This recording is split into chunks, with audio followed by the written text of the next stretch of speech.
G'day, it's your old mate Matthew here from the Yarnsman podcast. Today we have Ben Reid. We get into a few different things, seasons of life as he calls them, depression and suicide, marriage breakup, and the challenges of leadership. If you find any of that triggering, please step out or check the support resources on our website. But hope you enjoy the yarn. Hello and welcome to the Yarnsman podcast. Today we've got the Yarnsman Ben Reid here. How are you, Ben? I'm doing all right today, thank you. So we're really privileged to have an in-person yarnsman. He's a successful businessman, a father. I was going to say you're a geezer, but that might be offensive. But that's not. I can go with geezer. Not that part of the UK. And I'm going to say a poet as well. He's probably the only poet to have drawn a tear from my eye in person. Oh, there you go. Thank you. Yeah. There's a good start, eh? Yeah, I don't know if that's an accolade you want or not, but no, I'll take it. Cool. Well, let's jump into it then. What have you struggled with in the last week? Oh, right. Oh, gosh, I've had a crazy week, actually. I got back yesterday from a business trip. I got caught in this cyber stuff that happened over the weekend. CrowdStrike, yeah? CrowdStrike. And I was on a trip at the time. I was in Tokyo and I got stuck for an extra 2 days, which is bad. And then it's also quite good because Tokyo is fascinating. And not a bad place to get stuck for the weekend. So, what was on my mind, though, is it was a last-minute trip and it was off to try and help our frontline sales team at Hamilton Jet, where I work, with a few tricky customers. So it wasn't one that I had planned for, and it was all a little bit hectic and lots of travelling. I went to Europe and Japan, and it was just full on. So I was bleary-eyed this morning, and I'm feeling better now, funnily enough, but that's jet lag, right? So. Yeah. Did you have enough emergency yen in notes to? Well, you don't need any cash these days, do you? Oh, you do a little bit. Actually. Well, some places in Tokyo only take cash, but the CrowdStrike thing was. I see what you mean, because of the banks. We couldn't pay PayWave or buy visas here. Right. No, I didn't have any trouble with that. Maybe it's the type of card you've got. I don't know, black card or something. But Qantas let me down. So that was the thing. So did I struggle with it? I actually did. It was a tough work kind of thing. I was going out there to try and help a few tricky situations, not necessarily good ones, where we had a bit of apologising to do and. Trying to regain a bit of face with people. So I was, that was actually quite challenging. Work is challenging, right? You don't have humans in a workplace to do the easy bits. No. Generally, you have people doing the stuff that does take a little bit more time and effort to get done. Certainly in the kind of work I do anyway. So. Yeah, having... Yes, you're engineering, but still people at the other end and needing to have that empathy and all that kind of stuff, which machines don't do. That's right. Yeah, that's funny because you mentioned the poetry thing. I remember I've only once before that done anything. The Yarnsman talk that we did where I laid one out there. I've only once done it before, which was at a funeral, and we'll talk about that actually maybe today. But one of the audience came up and he said, "You're an engineer, aren't you?" And I said, "Yes." And he goes, "You're an engineer and poet. That's very unusual." That's how I've not quite that succinctly, but that's how I've described it too. Right? Yeah, maybe an unusual skill set. But that's it for me. Is but workplaces, which are part of what cause a lot of people angst, they're full of human beings with all their frailties, and then. You're here to do a job, and that job often involves solving problems, and that's tough. It's a tough gig at times. So struggled with that a little bit in the last week. Yep. Well, looking ahead to next week, what would you like to work on? So I have a bit of catching up. Getting back in the time zone. Getting back into it. Catching up on sleep. Actually, no. Do you know that's one of the things is that because it was a last minute trip, I missed 2 weekends basically. One travelling, the other one stuck in Tokyo, but I still ended up working for a good part of it. It didn't feel like I had any rest, so I'm actually really looking forward to this weekend. I haven't got too much on, catching up with a friend or two, but not a huge amount. That is what I'm looking forward to the most. Good. Next week is a bit of downtime.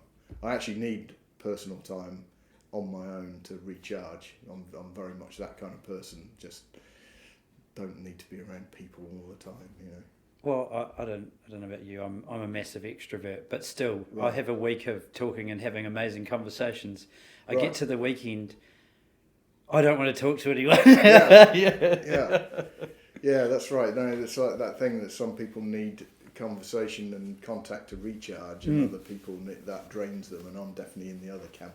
It drains me a bit. I enjoy it though. I've got better at it as I got older.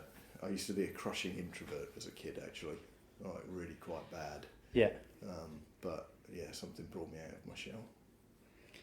Practice. Yeah, yeah, it is. What gives you hope? What gives me hope? Well, I think I've actually asked the questions the wrong way. You missed the Yeah, What am I proud of? What are you proud of? Sorry. What am I proud of? Yeah, I don't know. Actually, so the people who I work with, I'm lucky that they're generally a good bunch, and you've got to be proud when you see them in action. Actually, and it's nice to be there, being a part of that and helping it. And I don't get out onto the front line of our work. For people who are listening, maybe don't realise that Hamilton Jet is 97% export, so our markets are overseas. And that means we rarely see our customers, the people who work in New Zealand. And I get a little bit more than most, but I love that sort of customer contact, hearing people, even when the conversations are tricky like they were this last week, some difficult scrapes we got ourselves into, let's say, still just seeing our team, it's a real professional bunch of folks doing their job. That was, I was really proud of that, actually, being a part of it as opposed to proud of them. It's just proud of being a part of this thing that we do. That's awesome. Yeah. Well, I mean, I know I've said this to you a couple of times about how much our family love Hamilton Jets, and I know the actual jet boat is only, what did you say, 2% of the market, but Possumborn used to say, was it, rallying's the most fun you can have with your pants on. Well, I don't have a rally car, but we've got a Hamilton Jet, so I'll say that. Yeah, that's it. Oh, it is just great fun. And actually, I do. One of the nice things about my job is I get it on a lot of boats. And a little bit of river boating, but as you said, 2% of our market is river boating in New Zealand, and the rest is commercial, military, patrol boats, all kinds of things. And I get to ride and drive all manner of crazy things. Yeah, it's cool. Yeah. What gives you hope? Yeah, what gives me hope? I don't know. It's a tough question, that, because if you are in a sort of cycle where you're struggling with things, and it was funny, the first question on your card, I actually have struggled a bit this last week. And one of the problems with it is that you lose that sort of hope piece. It's like hope is actually what gets you through the struggles in some way. I don't know I guess I hope that we can get through those things, but that's not the same as what gives me hope. That's like hoping for an outcome, Well, I mean, it's open to interpretation, and I guess the thing with that is when we look at, say, suicidal behaviour, if someone has hope, then that's a good thing, right? Yeah. So it's that kind of going from the struggles to the, what are you looking forward to, and you're hopeful of a solution. Yeah, that's right, and more confident of one at the back end of the week than the front. Yeah, I think that's so. Maybe that's a good way of putting it. It's like you just have to have confidence that you can solve problems. Like we said at the beginning, it's like the world's full of problems and humans make them, but they also have to solve them. And it's that feeling that you've been in these situations before and you know that you can get yourself through them. That gives me hope each time these things come up, I guess. Yeah, and someone I've been speaking with recently phrases challenges as opportunities. Yeah. And I'm trying to do that more. It's hard to fall back into, but everything's an opportunity to do something. Yeah, that's right. No, I had an old boss who used to do that, and it used to annoy me. It's like, no, they're not. They're challenges. Yeah. This is definitely a problem. Really, because solving a problem is also part of it, right? You don't solve an opportunity, do you? That's right. Yeah. Yeah. Well, there's a good point. Maybe I won't use that. No, it's context. I'm sure it's context. Yeah. Okay, so jumping into the second part, what's the yarn or yarns you'd like to share with us? Yeah, well, so I think my story's like most people's, which is it's got its ups and its downs, and I'm lucky that I've had a pretty good life by many measures. So I've ended up running a company. I'm 51. Ended up running a company for the last 8 years, and that's a real privilege, and it comes with certain things. You get paid well and all that kind of thing.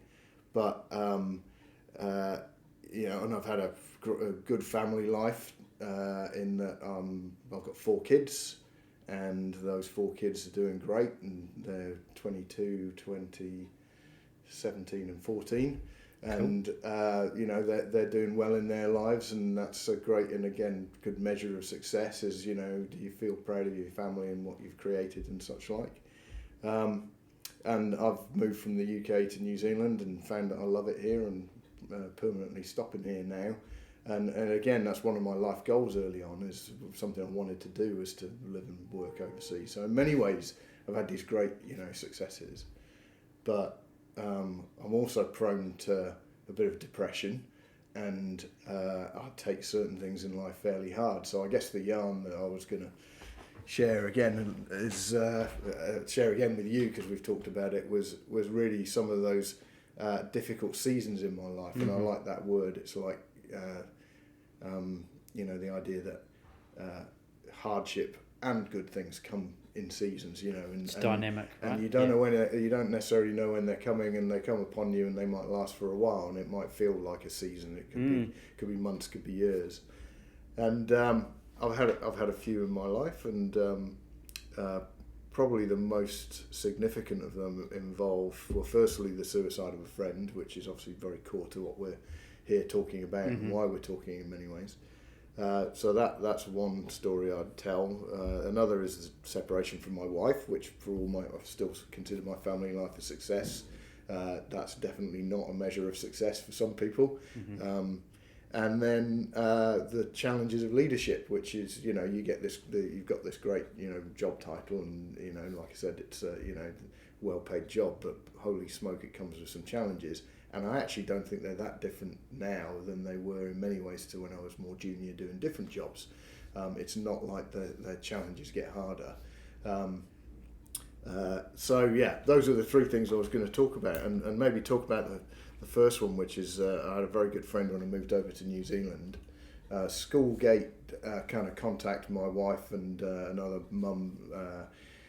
Got together at the school gate because our kids were in the same class, and what started as just that became this kind of almost like a family romance. It's like my family and their family just got on real well together. So that's Brendan and Leanne and Tivoli, their daughter. And we got on really, really well. Probably only about 2.5, 3 years of knowing them. And this thing happened, which is that it turned out that he wasn't happy in his life, and he decided to end it, and it just absolutely blindsided me, because the signs weren't really there. Like afterwards, when something like that happens, sometimes you do see, in hindsight, there were a few signs, but they weren't like, it wasn't like I was kicking myself thinking, God, why didn't I pick up on those? So in the suicide prevention world, it used to be that every suicide's preventable. Now they say most, because I won't sugarcoat it. It's hard to see the signs. There might be a small time, or there might not be. I mean, we could talk about the signs another time, but that's I completely hear what you're saying there. Yeah, it's a challenge. Yeah, it definitely is, and I think men in particular are pretty good at concealing how they feel. And he was pretty good at it. It wasn't that I didn't know he had the odd trouble at work. He did. It wasn't that I didn't know he didn't have the odd trouble at home. He did. But I think what I'm pretty certain of for myself, for when I've felt kind of in the pit of despair, is it's never just one thing. It's usually you've got a few things on top of you, and probably the worst situation is your work life and your home life, which are the 2 main places you spend your time. If both of those are shitty, it's a real hard place to be, because you've got no escape from one to the other. So that's a pinch point that I think is well worth people being aware of, that often you can handle hardship in one sphere of your life, but when you've got it in several, that's like a danger sign. So they, some of the, actually it was a police crisis negotiator in the UK who had a 99.5% success rate. He always talked about, he saw people that had experienced a double whammy of loss. generally a relationship breakdown and some other form of, lost connection or things like that. Yeah. So that kind of backs up exactly 100% what you're saying there. Yeah. So Brendan's story, I mean, it's almost like the kind of the reasons and the causes of it. It's not really too important to explain them at this stage. The point is that relatively suddenly he disappeared without leaving a note, anything. Got a phone call from his wife saying, "I've got a problem, he's gone missing." And it transpires he'd gone and committed suicide. And he actually left us for 5 days wondering where he was. And Sure. it was only that Leanne, his wife, had said he'd had an episode that previous weekend of depression and feeling suicidal. And that was the first that we knew about it that had preceded him disappearing. And that was kind of a tough situation for me. It was the first time I'd ever felt like genuinely like I was in some kind of crisis because I just didn't know what to do. It was the first time I ever sought counselling. It's funny actually, this is a good story. EAP is a service many companies have, some kind of employee assistance program. You can phone it up for money problems or whatever, whatever you need. And I'd tout that to my team here at Hamilton Jet regularly. And as soon as this happened to me, I was like, oh my God, I should be doing what I tell everybody to do, which is phone EAP and get some help. And funnily enough, the only reason I did is because I thought it's really bad if I don't do it. So it almost like pushed me into doing it, was that idea that I can't stand up seriously telling other people to do it if I'm not prepared to do it. But that was the start of me using therapy as a way to help me through my life, because I think I've been through 6 therapists now. 2 or 3 of them were back then at that period of time, and then the others were around my marriage breakup. And it's really helpful getting somebody else to give you an independent perspective on the kind of crazy shit that's going on in your head. Well, that's it's like great. really, really good, and it's not a kind of sign of weakness, and it's not a sign that you're mad. It's actually just really good basic help. And the EAP service that we had here at work offered me people that I found helpful. One of them not so, but another one was excellent. And that's something I've learned, is the reason there's been 6 is because they're different people for different things. And it might take you a while to find someone you gel with. Yeah, and the connection part of it is, I've previously said treat it like dating. You kind of have to a wee bit. Yep. I mean, people haven't agreed with those connotations, but it's, if you don't click, you don't feel comfortable. That's right. Next, you're not going to open up. Yeah. And it's also something you need to practice. It's something that I realised is that I wasn't opening up enough. I wasn't actually saying what I was thinking, or I was too worried about whether the therapist thought they were doing a good job based on how well I seemed to be doing. All those kind of like weird circular things going on in my head, and you just got to say, no, I just need to say it as it is. And you get out what you put in. Yeah, absolutely. So, so look, that just punched me in the side of the head, because he was as normal as I was, I thought, and I think one of the things that has left me with this fear, and it's a fear I had for my kids particularly at the time, because they were wrapped up in it. We were, like I said, it was like a family thing going on almost, is the idea that knowing somebody who's done it legitimizes it as an option. It's like, right. I'm genuinely kind of bothered by this idea that when you don't know anyone who's ever taken their own life, it's this silly thing that other people do. And then the moment you know somebody did, it's like, oh my God, it is actually something that people do, and they don't have to be complete wackos. And that scared me, actually. Scared me to the idea that some of my kind of episodes of depression or spiralling into despair or whatever could potentially lead to the same place. I never thought they would. I've never felt suicidal, but it sort of like left this worry with me that might be the case. And it, like I said, for my kids as well, that being close to it might somehow legitimise it as an option. I hate that, the idea. It bothered me a lot. And the other thing that bothered me a lot was just what was going through his mind as he went through this process. And I got slightly obsessive about it. Not in any way did I feel like I could have seen it and prevented it. And I know that the friends that I got to know through the process, his friends that I didn't know before, oddly enough, but did afterwards, that some people take it differently. Some people were really annoyed with him, cross that he'd done something so selfish. Some people felt like they should have done more to help. I didn't feel any of those things. I wasn't cross or annoyed. I was upset, and I didn't feel like I'd neglected him as a friend by not spotting it early enough. It was just this shit that happened. I just ended up obsessing over the details of what he must have been going through in his mind, because the circumstances of his disappearance were quite haunting.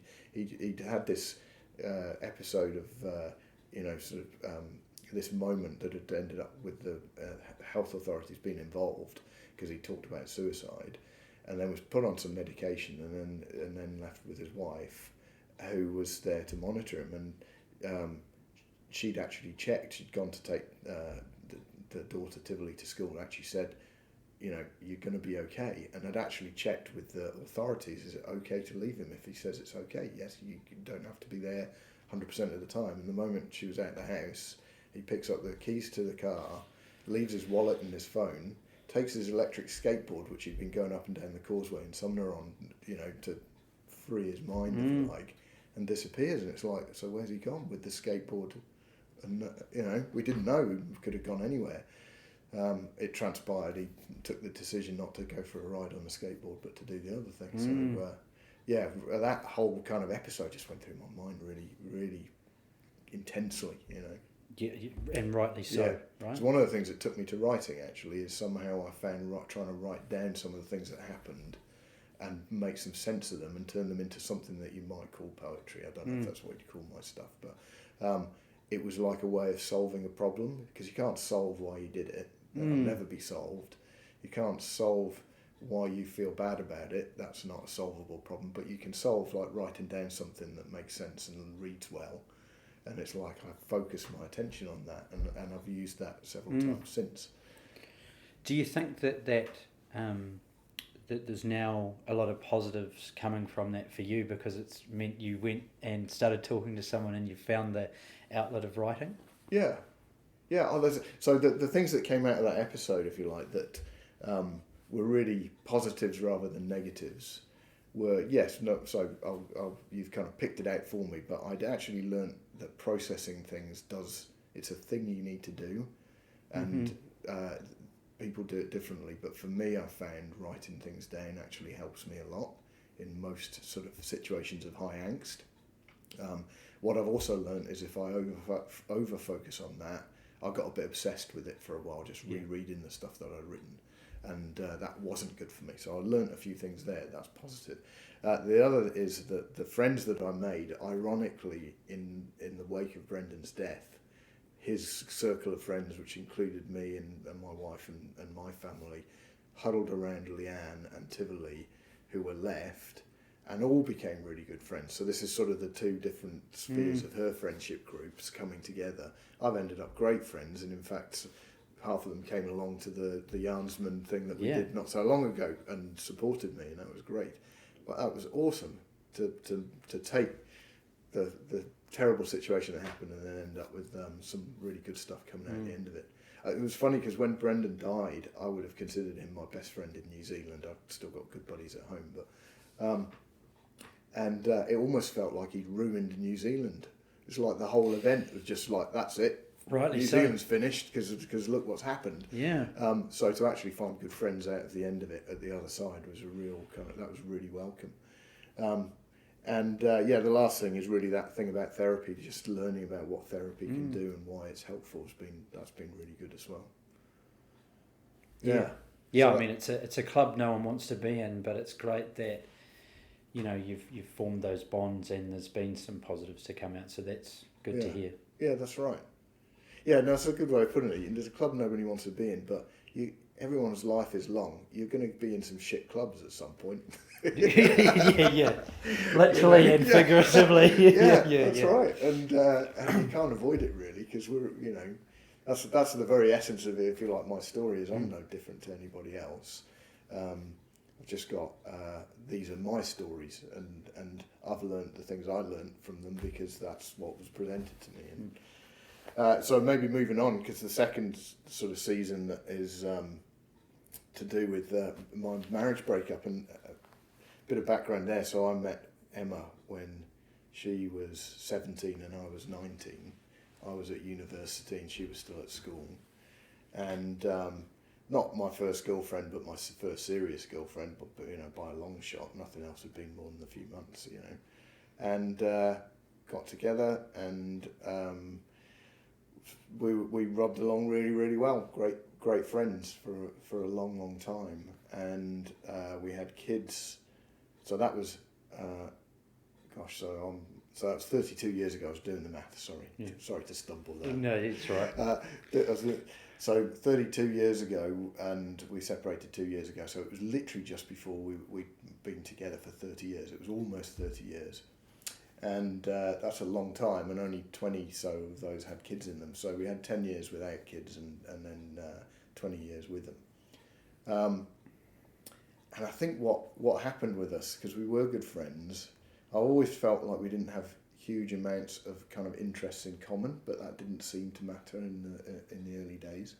But I think as family came along and jobs came along and got harder or more intense and such like, we ended up being really good at the business of running a family.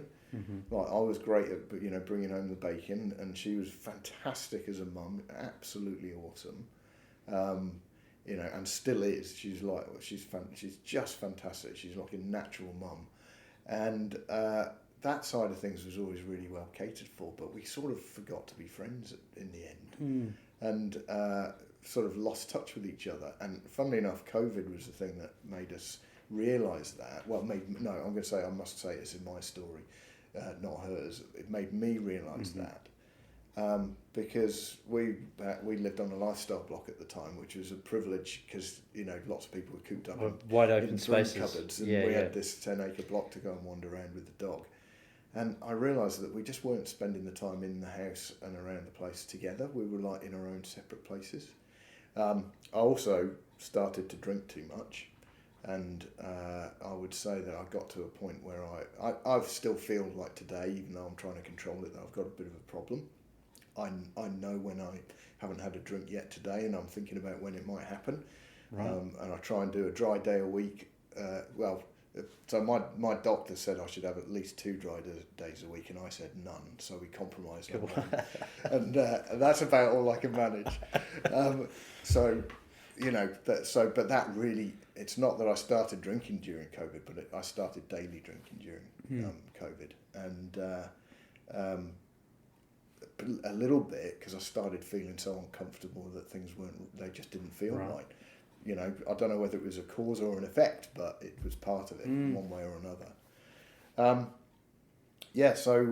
So we ended up getting to a point where one day it was, she'd sort of said a couple of times during arguments that, why don't you leave then? And then the third time she used those words, I said, okay, we'll give that a go.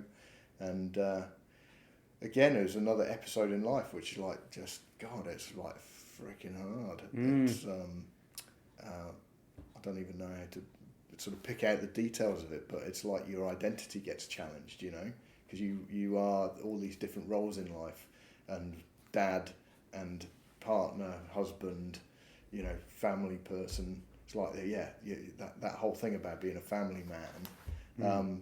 It's suddenly like you can't really say that anymore because look what you did, Yeah, well, the change of identity is a huge thing with this, right? And so I guess there's a grief of mourning the relationship, but then there's a who am I or what am I? Yeah, and the loss of the person you thought you were and the future that you thought you had with that person, because it's clear that we both thought we'd grow old and retire, and and that would be it. That would be the way that life would go, and it turned out it didn't work out that way. I think watching the kids go through it was probably the hardest piece. Yeah, because their reactions sort of varied from just loving and supportive to my eldest son just couldn't. He actually just said, "Don't worry, Dad. It's just a mistake. We'll get it fixed." He said this to me the week after I had sort of left the marital home. He said, he sat me down, and I actually had to sit him down and go, "Sam, this hasn't just happened.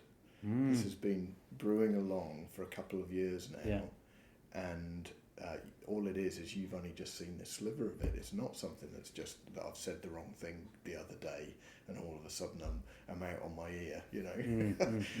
And that was real tough, trying to get him in particular to get on side with me, that this is actually something that might stick in it, and it has done. We've been separated 2 years now.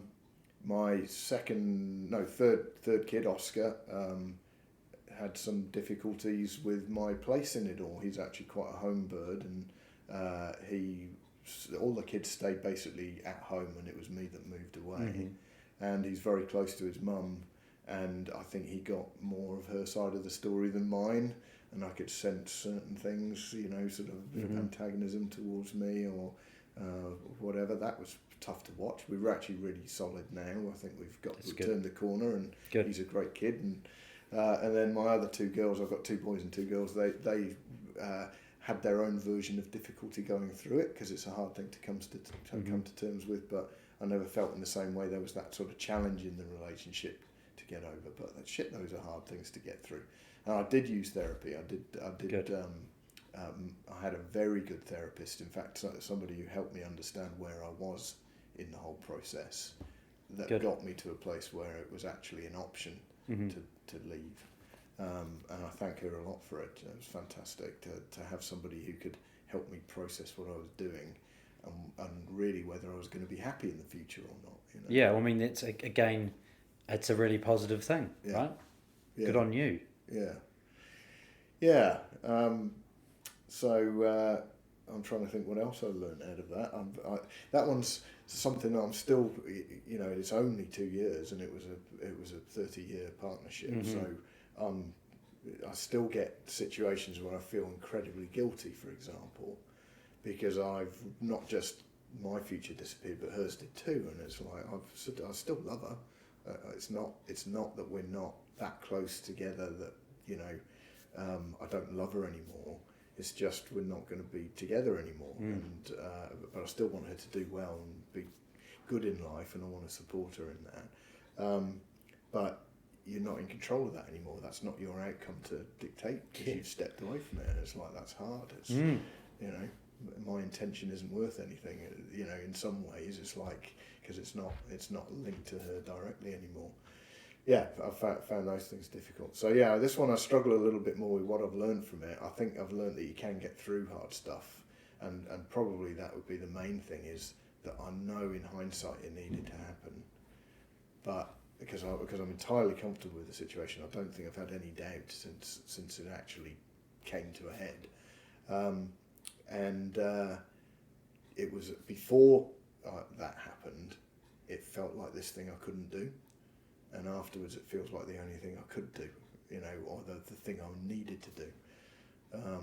So there's a little bit, as you go through trials and tribulations in your life, that, you know, that's the thing to be careful of, is if you feel an option isn't something for you to consider, should you think about it differently? You know? Well, there's perhaps a question there around what advice would you have for someone perhaps pondering it, or in a relationship or a situation that they're not enjoying?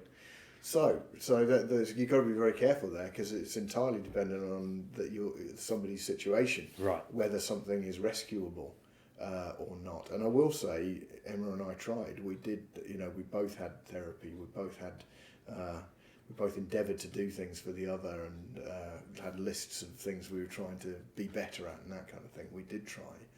I think something that I realised in my case is that one of the fundamental flaws of our relationship was the way we resolved conflict, in that it was something would go wrong, we'd have an argument, Emma would go quiet until I apologised, and then that was the end of the matter, right? And it's like, I say that, it was just so literally that was the case, that what it meant was we never actually unpacked what had gone on.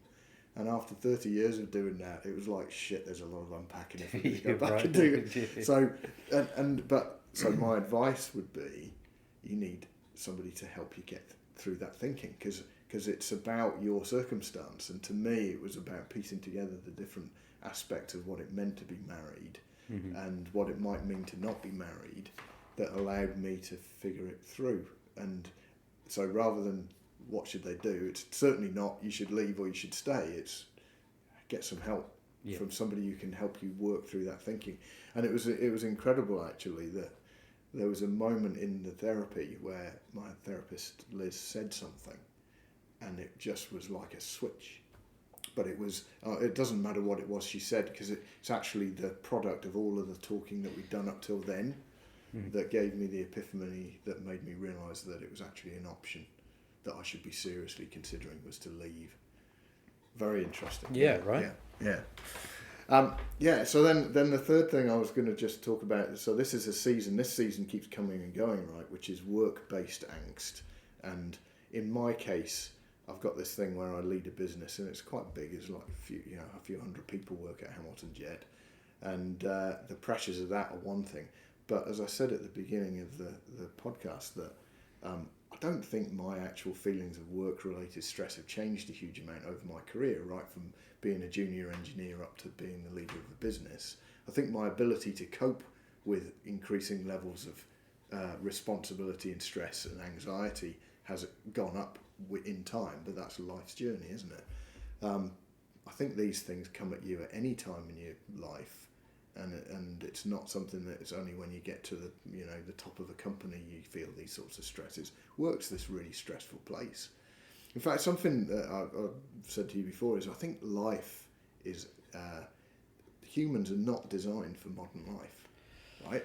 I feel like there's this biological thing that we're programmed with animal instincts and responses to things, and then you take the human being and put them in an environment where food is now abundant, and so in particular like fatty foods and sugary foods that taste good because they're rare, so you scoff them when you find them, that kind of thing. All of a sudden you're in an environment which gives you the things that you want. All we have to do is pay some money for a little fix of sugar and that kind of thing. And then work's the same. It's like we've got this fear response in us that's designed to protect us from predator harm, and it goes off at work because somebody said something to us, or because an email came in with some bad news in it.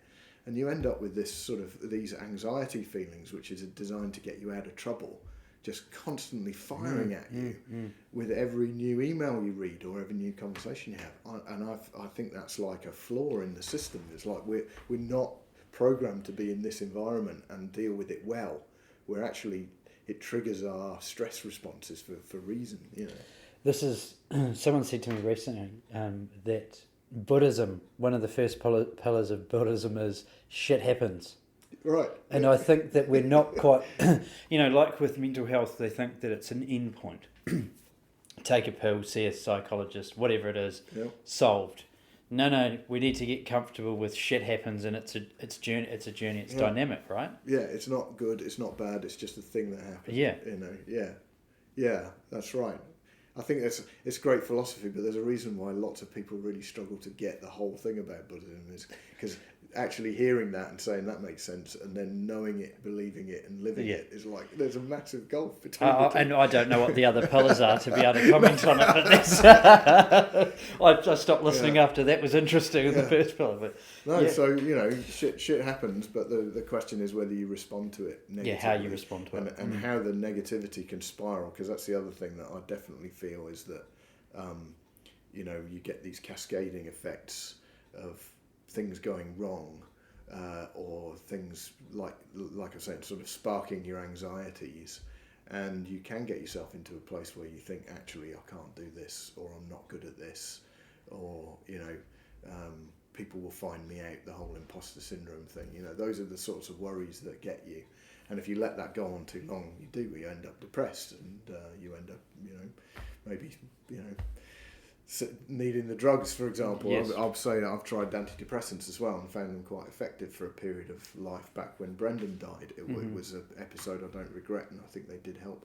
So anyway, my version is my version, and it happens to be leadership, and it's running a company. And one of the things that I've realised now, 8 years into sort of being the boss of a place like this, is that I thought when I came into it that my picture of what it was going to be like when I was running the company was like it was going to be, everything was going to be going swimmingly, and I'd get everything in shape, and all the things I could see before I was the boss that weren't right, we'll get those fixed, and then we'll be motoring off, and it's going to be a version of steering the ship in light weather, and it's not like that at all. It's like I had no idea that it was going to be quite so chaotic, and that it would feel so often like things were out of control, and that bad things were about to happen, and that's the reality, is that it's not plain sailing. It's a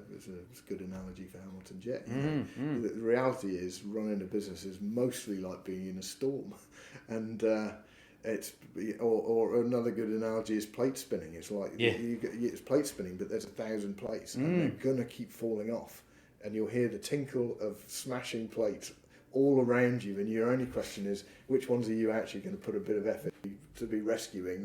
Half of them are going to fall on the floor, and it's which ones do you solve or keep going? So that's something I've had to come to terms with in my job, is the reality that you're not even going to be close to perfect.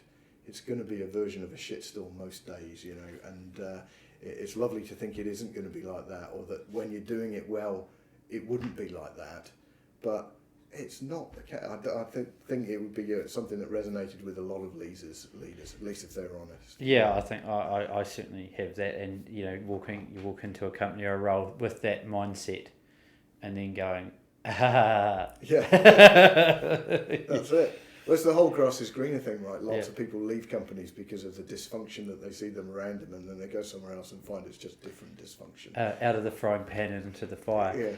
Yeah.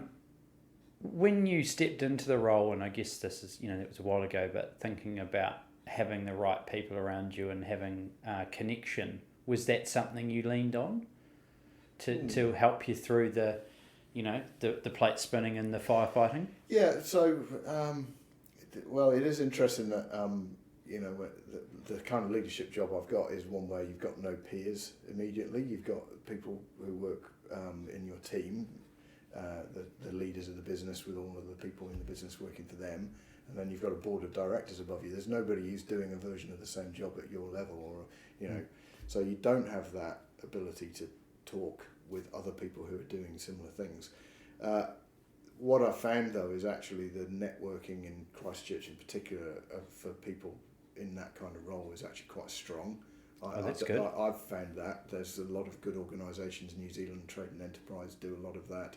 The Business Chamber, Canterbury Business Chamber do a lot of that. There's some really good networks. Manufacturing network for me is another good one. And I've got to know a lot of CEOs around town, and I do shoot the breeze with them about these kind of things. That's good. I've also kept a mentor. I've always had a mentor in my career, and I've always mentored other people in my career. There's been a few years break in that, but it's been a constant throughout my career, is mentoring in both directions. And having a mentor that you can turn to and ask, is this normal? Is like that's a great question. And what would you do in this situation is also another good one, because my mentor's one of the board of directors here. Well, that's good. But he's also an experienced CEO and general manager, and does give me his views on. It's probably also a subtlety to help get things back in your camp when something's going awry, right? Yeah, I like that. I'll say, actually, so back to my marriage breakup, one of the things there, one of the characteristics was that my wife didn't really take an interest in my career. That's not to say she didn't try and be a diligent, part of the whole thing. She moved to New Zealand for me, for example, which was really something I wanted to do. She was always great at hosting if we had those kind of things, but actually being interested in it and knowing, she would joke at parties, I don't really know what he does. And actually, just that joke got a bit old after a while. Right. Yeah. It's like you could come and talk to me about it. So that to a degree, the ability to have somebody at home to go back to and talk about those things, I realised that was a bit deficient. Again, tried towards the end, had a few good conversations. She was genuinely helpful at times, but I don't think it was innate. And, I've found since then that having people to talk things over with has been really, really important. I couldn't agree more. Yeah. Well, that's quite the journey, and there's a lot in that. But what I really like is you're open and honest, and are prepared to talk about it, and leading a business, having those networks, but also being able to share that with your team and provide that environment. So all your staff are very lucky to have you, and all the other people in your life as well. Thank you. They aren't entirely lucky, and I'll tell you, there's one other element of the particular type of leadership job I've got where there's nobody in the business more senior than you on a day-to-day basis, and it's that nobody checks your behaviour, right? Yeah. That actually, I know I'm guilty of occasionally using my position in a sense of when I say something, it has more power than when somebody else says something. Mm-hmm. And if I get annoyed, it's like more significant than when somebody else gets annoyed. And I've forgotten that at times, and I've got annoyed, or I've said something in a particularly blunt way or something, and I've forgotten the effect that can have on people. And it's something that the good thing is, you could say that I'm kind of self-aware of it, but it's not that I can't bloody do it from time to time. I still do it. That's so yeah, they're not all that lucky. Yeah, well, but yeah, well, it's no one's perfect, but No, having I'm still learning. Self-awareness is a big thing, right? That's lacking in a lot of people. It's good that you've got that. But no, look, a lot of really good stuff there. Really, always appreciate our yarns, and there's so many different lessons and things to ponder, and always a pleasure, mate. No, I've enjoyed doing it. I appreciate what you're doing. Actually, I think the whole Yarnsman venture is much needed, and you're executing it really well. So I'm glad to be a part of it. I appreciate that. Well, thanks very much. No worries.